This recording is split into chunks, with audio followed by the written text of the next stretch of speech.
요한복음 17장 6절에서 12절 하나님의 말씀을 들으십시오. 세상 중에서 내게 주신 사람들에게 내가 아버지의 이름을 나타내었나이다. 그들은 아버지의 것이었는데 내게 주셨으며 그들은 아버지의 말씀을 지켰나이다. 지금 그들은 아버지께서 내게 주신 것이 다 아버지로부터 온 것인 줄 알았나이다. 나는 아버지께서 내게 주신 말씀들을 그들에게 주었사오며 그들은 이것을 받고 내가 아버지께로부터 나온 줄을 참으로 아오며 아버지께서 나를 보내신 줄도 믿었사옵나이다. 내가 그들을 위하여 비옵나니 내가 비옵는 것은 세상을 위함이 아니요 내게 주신 자들을 위함이니 이다. 그들은 아버지의 것이로소이다. 내 것은 다 아버지의 것이요 아버지의 것은 내 것이온데 내가 그들로 말미암아 영광을 받았나이다. 나는 세상에 더 있지 아니하오나 그들은 세상에 있사옵고 나는 아버지께로 가옵나니 거룩하신 아버지여 내게 주신 아버지의 이름으로 그들을 보존하사 우리와 같이 그들도 하나가 되게 하옵소서. 내가 그들과 함께 있을 때에 내게 주신 아버지의 이름으로 그들을 보존하고 지키었나이다. 그 중에 하나도 멸망하지 않고 다만 멸망의 자식뿐이오니 이는 성경을 응하게 함이니이다. 아멘. 잠깐 기도하겠습니다. 복되신 하나님 아버지, 오늘 저희들 또 주님의 귀한 말씀 드리려고 합니다. 이 말씀 안에서 하나님의 뜻 저희에게 밝히 보여주시고 저희가 순종의 자리로 나아가 영광 올려드릴 수 있도록 귀한 은혜 베풀어 주옵소서. 전하는 자, 듣는 자 모두 성령의 인도하심을 받고 이 말씀을 밝히 조명하여 깨닫는 귀한 은혜 누리게 하여 주옵소서. 예수님의 이름으로 기도드립니다. 아멘. 저희가 지난주부터 이제 흔히 말하는 대제사장적 기도라고 하는 예수님의 17절, 요한복음 17장의 기도의 내용을 함께 살펴보고 있습니다. 예수님께서 긴 다락방 강화를 마무리하시면서 딱 그 마무리에 점을 찍는 그런 기도를 하신 거죠. 사실은 더 나아가서 예수님의 모든 가르치심 또는 예수님의 그 사역까지 포함한 병자들을 고치시고 심지어 죽은 자들까지 살리신 모든 이적적인 사역들까지 그 모든 예수님의 공생의 사역에 정점을 찍는 그러한 기도라고 말씀을 드렸습니다. 그래서 예수님은 이제 때가 이르렀습니다 라고 선포하시며 기도를 시작하셨죠. 인류의 구속을 위한 사역의 완성, 그때가 이제 이르렀음을 예수님께서 나타내셨습니다. 그래서 먼저는 자신과 아버지의 영광스러운 관계를 놓고 기도하셨죠. 아들은 땅에서 아버지를 영화롭게 하였습니다. 이미 십자가를 지신 것처럼 예수님께서 기도하셨죠. 그 모든 사역들을 이루심으로 말미암아 이제 하나님의 영광을 이 땅 가운데 온전히 드러내심이죠. 또 이제는 아버지께서 아들을 영화롭게 하실 것입니다. 그 성부와 성자의 사역의 열매는 영생입니다. 영생은 단순히 길게 사는 것이 아니죠. 영생은 하나님과의 관계입니다. 유일하신 참 하나님과 그가 보내신 자 예수 그리스도를 아는 것이 영생입니다. 그것은 하나님과의 인격적이고 친밀한 사귐입니다. 예수님은 먼저 이렇게 자신과 아버지와의 관계, 그리고 사역의 핵심인 영생을 놓고 기도하셨습니다. 그리고는 이제 초점을 잠깐 옮기셔서 이제 남겨질 제자들을 위해서 기도하시게 됩니다. 이 내용이, 제자들을 위한 기도의 내용이 전체적으로 19절까지라고 이제 볼 수 있는데, 오늘은 저희가 12절까지의 내용을 함께 보도록 하겠습니다. 기도의 대상을 예수님께서는 조금 명확하게 하십니다. 세상 중에서 자신에게 주신 사람들을 놓고 예수님이 집중적으로 기도하시는데요. 6절 말씀을 저희가 다시 한번 읽어보도록 하겠습니다. 세상 중에서 내게 주신 사람들에게 내가 아버지의 이름을 나타내었나이다. 그들은 아버지의 것이었는데 내게 주셨으며 그들은 아버지의 말씀을 지키었나이다. 이제 이 사람들은 1차적으로는 제자들이라고 볼 수 있죠. 예수님께서 제자들을 택하신 장면들을 한번 기억해 보십시오. 수많은 사람들이 예수님을 따라다녔습니다. 그런데 예수님은 그 중에서 12를 택하셨죠. 근데 이제 뭐 다른 공간복음에 잘 나옵니다만 누가복음 6장 같은 경우를 봐도 예수님이 이 12제자를 뽑기 전에 산으로 기도하러 가셔서 밤이 새도록 하나님께 기도하셨어요. 그리고는 날이 밝아서 다시 내려오셔서 그 무리들 중에 제자들 12를 택하여서 따로 사도, 너희들은 보냄받은 자이다 라는 명칭을 주시거든요. 근데 예수님께서 그 많은 사람들 중에 누가 괜찮은 사람인지 몰라서 이렇게 열심히 기도하신 것이 아니죠. 아버지의 뜻을 구하기 위함이었습니다.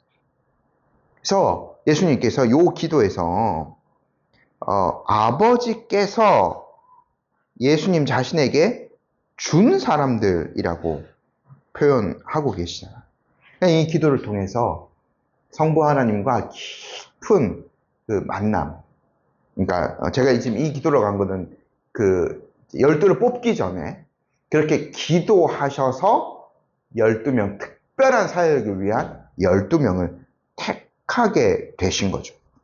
참으로 아버지께서 예수님에게 주신 자들이라고 할 수 있는 겁니다. 근데 이 12명 사도라는 명칭을 받은 이 사람들은 굉장한 특권이 있었어요. 그것이 뭐냐면 예수님은 그들에게 먼저 아버지의 이름을 나타내셨어요. 이것은 지식적인 것이 아닙니다. 제가 계속 말씀드립니다만 12명 딱 앉혀놓고 잘 들어라. 하나님에 대한 것은, 내 아버지에 대한 것은 이런 거야. 구약 성경을 쫙 정리해서 가르쳐 주시고 뭐 이렇게 하신 것이 결코 아니죠. 이름을 알린다 하는 것은 보이지 않는 하나님의 모든 것들, 하나님의 성품, 능력, 하나님의 사랑, 생명을 주시는 그 역사들을 그들에게 다 전달해 주었다는 겁니다. 그러니까 이름이 단순한 이름 그 자체만 나타내는 것이 아니라 그 안에 포함된 하나님의 모든 것들을 드러내시는 거죠. 예수님이 가르침을 통하여서 예수님의 모든 사역들을 통하여서, 즉 예수님의 모든 전인격을 통하여서 성부 하나님의 이름이 이 12 제자에게 전달되어진 겁니다. 구약 성경을 보면 하나님의 임재는 매우 특별했어요. 매우 특정한 공간 안에 성전, 그것도 지성소, 그룹나에게 사이에 그렇게 하나님은 임재하고 계셨습니다. 그러나 이제는 예수님 자신이 바로 하나님의 이름과 영광이 거하시는 새로운 성전이 되셨죠. 그래서 하나님을 사람들에게 온전히 계시해 주신 것입니다. 근데 여기서요, 우리가 또 주목하여 볼 점이 있는데, 하나님의 이름이 무차별적으로 무질서하게 모든 사람에게 막 전파된 것이 아니라, 말씀드렸죠. 먼저 세상 중에서 내게 주신 사람들, 하나님께서 특별히 구별시키신 사람들에게 주어진 거예요. 그러니까 하나님께서 주셔야만 이런 하나님에 대한 지식들을, 하나님에 대한 믿음을 소유할 수 있다는 거죠. 그럼 어려운 것으로 표현하자면 우리의 믿음의 근거는 하나님의 택하심으로부터 시작합니다. 요한복음 설교하면서 수차례 말씀을 드렸는데요. 하나님께서 우리를 자녀 삼아 주신 것은 우리가 조금 나은 사람이었기 때문이 아닙니다. 12명의 사도, 일반적으로 봐도 세상에서 그다지 쓸모 있는, 정말 이렇게, 사람들이 할 만한 그런 사람들은 한 명도 없다고 말씀드릴 수 있어요. 그러니까 하나님이 사람을 택하시는 것은 사람의 어떤 조건을 보심이 결코 아닙니다. 하나님의 그 주권으로, 하나님의 사랑으로 자기의 백성을 택해 주시는 거죠.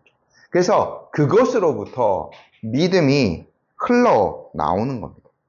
하나님은 사람의 어떤 공로나 믿음을 보지 않으시고 자신의 백성을 택하셨습니다. 그리고 그 택하심에 대한 가장 확실한 보증으로 그 사람들을 예수님께 맡겨주셨어요. 예수님이 목자된 자기의 사역에 대해서 요한복음 10장에서 잘 설명해 주셨는데, 영원한 목자장이 되시죠. 양들을 위해 목숨을 버리시는 목자장이 되십니다. 하나님은 자신의 백성들을 그렇게 예수님께 맡겨주셨어요. 그래서요, 우리가 우리의 구원을 생각할 때 우리의 구원은 이중적으로 안전하다라고 볼 수 있습니다.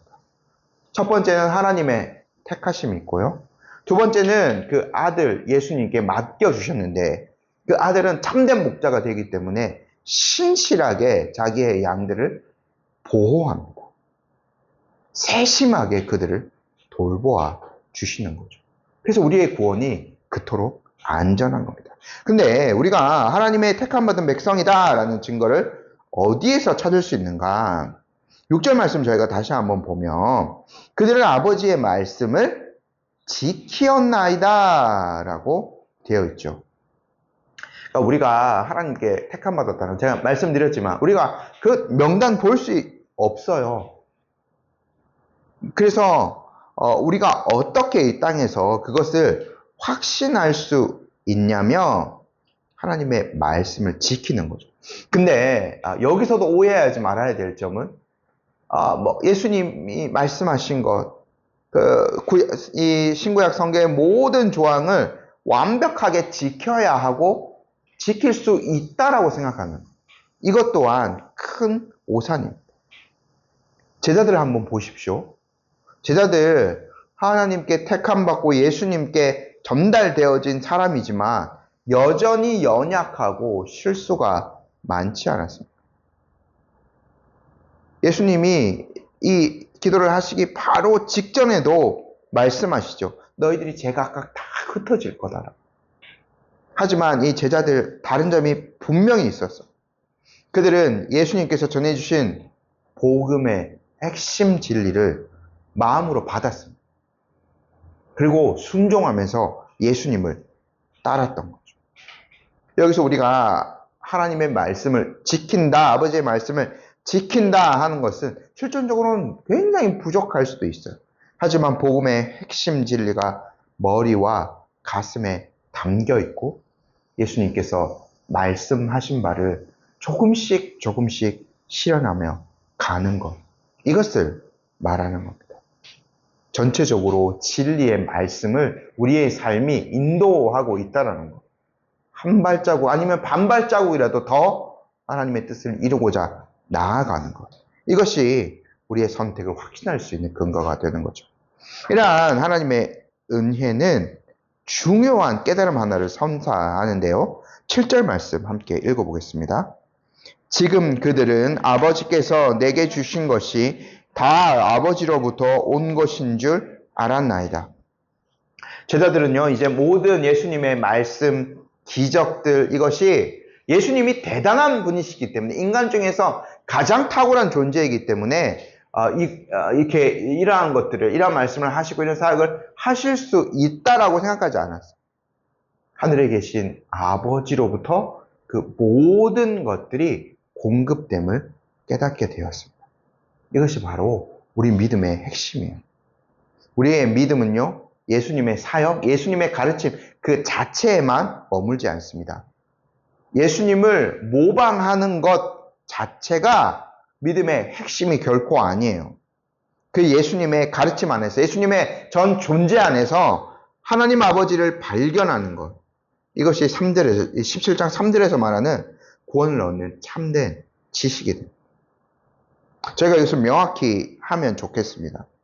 우리가 교회에 나와서 성도라 이름을 불리는 것, 그리스도인이라고 불리는 것, 이거는 결코 우연이 아닙니다.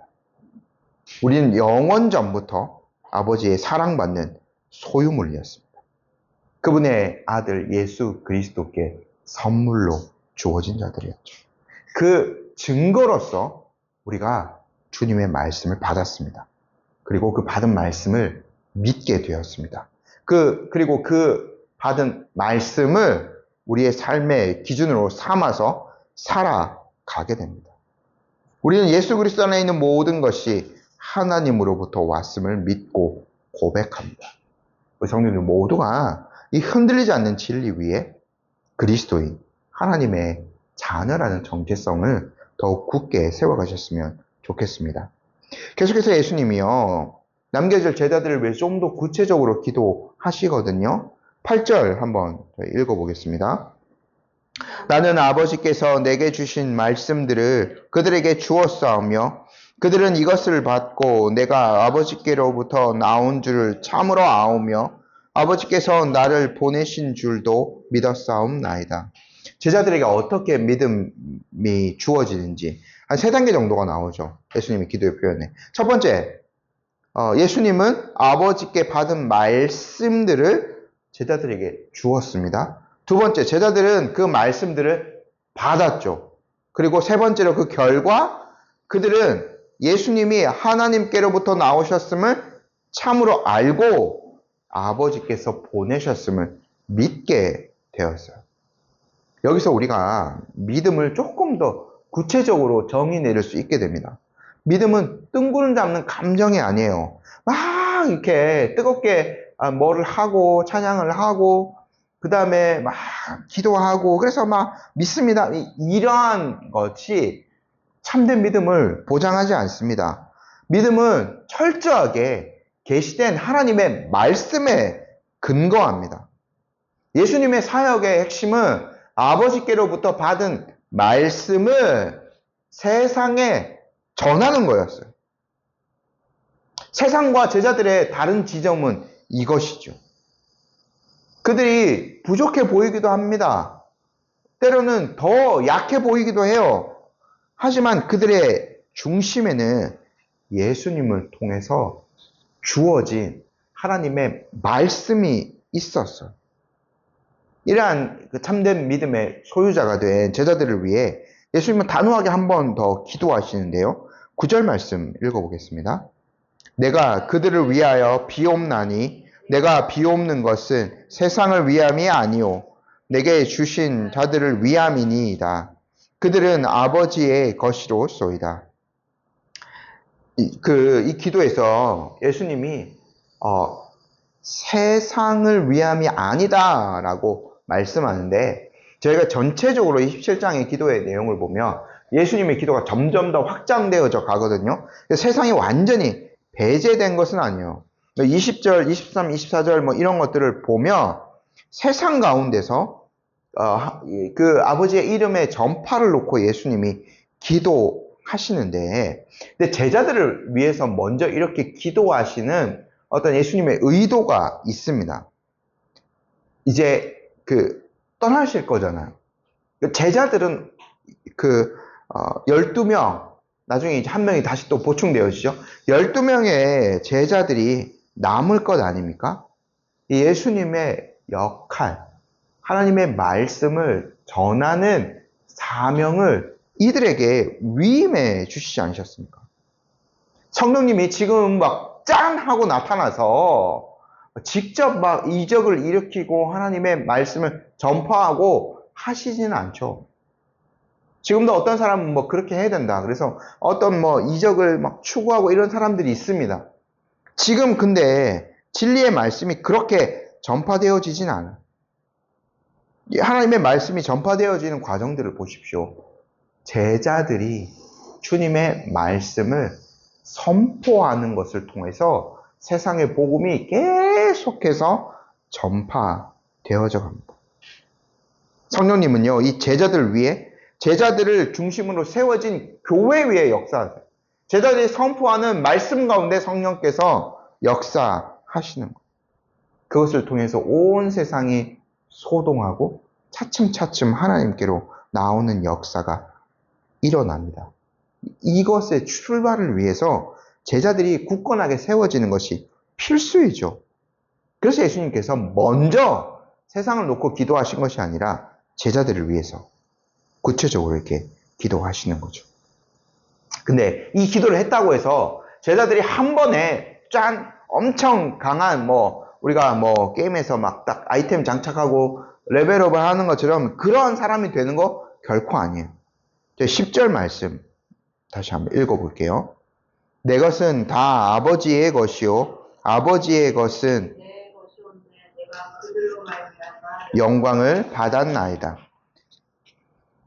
제자들은요 철저하게 하나님의 소유입니다. 아버지와 아들께서 그들을 공동으로 소유하고 계세요. 그래서 제자들을 위한 기도는 반드시 이루어지게 됩니다. 왜냐하면 하나님의 뜻이기 때문에. 예수님은 이렇게 제자들을 통해서 영광을 받으셨죠. 대다수가 갈릴리 출신의 평범한 자들이었습니다. 하지만 그들이 주님의 사역에 동참할 수 있었던 것은 그들 안에 하나님의 말씀이 먼저 주어졌고 하나님에 대한 온전한 지식이 머물렀기 때문입니다. 그로 말미암아 그들이 하나님께 합당한 영광을 돌릴 수 있었던 거죠. 자, 이제 예수님은요, 제자들을 위한 기도의 이유를 조금 더 구체적으로 밝히십니다. 이제는 예수님께서 떠나시고 제자들은 홀로 남겨질 것이기 때문에요. 11절 말씀 저희 함께 읽어보겠습니다. 나는 세상에 더 있지 아니하오나 그들은 세상에 있사옵고 나는 아버지께로 가옵나니 거룩하신 아버지여 내게 주신 아버지의 이름으로 그들을 보존하사 우리와 같이 그들도 하나가 되게 하옵소서. 제가 좀 여러 차례 설명을 드린 것 같습니다. 예수님은요 한 집의 지붕과 같았어요. 제자들을 위한 커다란 보호막이 되셨죠. 근데 이제 그게 사라지는 거예요. 그럼 집에 지붕이 없다고 생각해 보십시오. 비, 바람, 추위, 더위 직접적으로 다 이렇게 맞아야 됩니다. 예수님께서 이렇게 곧 아버지께로 돌아가실 거예요. 제자들이 어떻게 되는 겁니까? 고아처럼 남겨지는 거죠. 모든 세상이 이 예수님을 대적하였고 동일하게 제자들을 대적할 겁니다. 이 위태로운 상황이 그들 코앞에 다가왔죠. 그래서 예수님이 이렇게 간절히 기도하시는 거예요. 그래서요 11절에서 예수님의 기도의 핵심이 뭐냐면 제자들을 보존해 달라는 거예요. 지켜달라는 것이잖아요. 근데 예수님이 무엇으로 지켜달라고 기도했나? 내게 주신 아버지의 이름으로 그들을 보존해 달라고, 그들을 지켜달라고 기도했어요. 아까 이름이 그 존재의 전체를 나타낸다고 했죠. 그러니까 하나님 아버지의 계시된 성품, 능력, 그 권능으로 제자들을 지켜달라 기도합니다. 제자들이 악으로부터 유혹을 당하고 넘어질 수도 있고 유혹에 넘어질 수도 있고 살기등등한 세상에 심지어 살해의 위협까지 겪게 될 건데 하나님께서 모든 것들로부터 그들을 보호해 달라고 기도드렸어요. 이것을 제자들만이 아니라 우리의 믿음에까지 확장시킬 수 있는 거죠. 이것이 사실은 성도를 끝까지 지키시고 인도하시는 하나님의 은혜라고 볼 수 있는 구원이요. 철저하게 하나님으로부터 출발한다고 말씀드렸죠. 그 구원을 완성하는 것, 그 믿음을 지켜가는 것도 하나님께서 이루어 가시는 거예요. 우리를 붙잡으시는 하나님의 강한 손이 우리의 구원을 지키며 완성하는 거죠. 근데 예수님이 이 기도의 목적, 제자들을 위한 기도의 목적을 또한 말씀하십니다. 그거는 우리와 같이 그들도 하나가 되게 하시기 위한 제자들의 연합을 위해서 기도하셨죠. 이것은요, 단순히 제자들이 한 교회 안에, 우리도 한 교회, 이 교회라는 이름 안에서 우리가 하나로 머물러 있는데 그냥 같은 조직 안에서 아무런 연계성 없이 한 공간에 있는 그 자체만 말하는 것이 아닙니다. 우리와 같이라고 예수님이 기도하셨죠. 아버지와 아들이 긴밀한 사랑으로 하나된 그 일치된 어떤 마음으로 연합되어져 있는 것처럼 그들도 마음과 뜻과 사랑으로 일치되게 해달라고 예수님이 기도하신 거예요. 근데 저희가 이 부분에서 얼마나 현실 교회가 예수님의 이 연합의 기도와는 멀어져 있는지를 보게 되죠. 간극이 좀 있습니다. 그럴 수 있지만 예수님께서 가장 중요하게 제자들을 놓고 기도하는 것은 하나된 연합이에요. 무엇으로 하나가 되냐면 예수님과 하나님에 대한 믿음의 고백으로 하나 되어지는 거예요.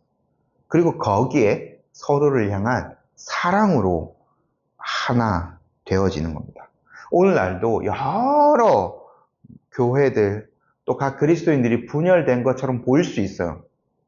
하지만 우리가 잊지 말아야 될 것이 무엇이냐면 현실이 그러하더라도 우리는 전 우주적인 주님의 우주적 교회의 한 지체라는 거예요. 각 교회마다 사도신경을 고백하죠. 거룩한 공교회를 믿습니다라고 고백해요. 이러한 믿음의 고백으로 하나 되어져 있다는 것을 우리가 반드시 인식할 필요가 있는 거죠. 예수님께서요, 이것을 위해서 기도하셨고 이미 예수님이 사역을 하시면서도 제자들을 지켜주실 것을, 보존하실 것을 신실하게 이렇게 감당하셨습니다. 12절의 기도의 내용이 나오는데 한번 저희가 읽어볼게요. 내가 그들과 함께 있을 때에 내게 주신 아버지의 이름으로 그들을 보존하고 지키었나이다. 그 중에 하나도 멸망하지 않고 다만 멸망의 자식뿐이 오니 이는 성경을 응하게 함이니이다.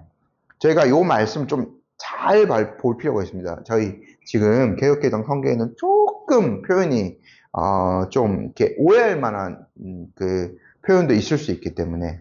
근데 첫 번째로 말씀드릴 수 있는 것, 제자들이 넘어지지 않고 신실하게 주님의 사역을 따라갈 수 있었던 것은 주님의 신실하신 덕분이에요. 예수님이 그렇게 하셨습니다. 예수님이 사역 중에도 그들을 보존하고 지키셨어요.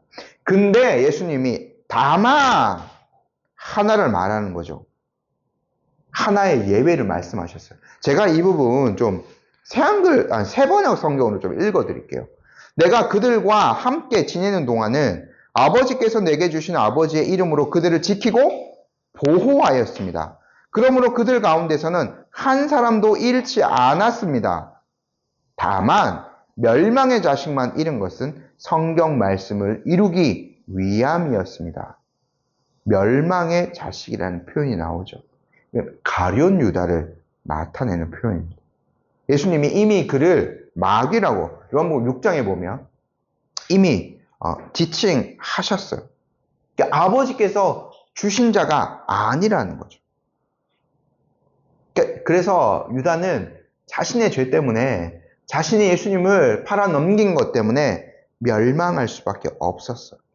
근데 이것을요, 우리의 그 구원에 대한 너무 염려스러운 것으로 연결시킬 필요는 없습니다. 우리도 이렇게 가룟 유다처럼 배반자가 될 수 있나? 그렇게 되면 어떻게 하나? 걱정할 필요가 없어요. 유다의 멸망은 성도의 견인을 무너뜨리는 것이 아닙니다. 오히려 참되게 택함받은 백성은 결코 잃어버리지 않으신다는 주님의 약속을 더욱 분명하게 확증해 줍니다. 예수님이 유다를 처음부터 마귀라고 부르셨죠. 그리고 요한이 기록하기를 유다의 멸망은 성경 말씀을 이루기 위함이다 라고 기록하였죠. 하나님께서 유다가 죄를 짓도록 조장하신 것이 아니에요.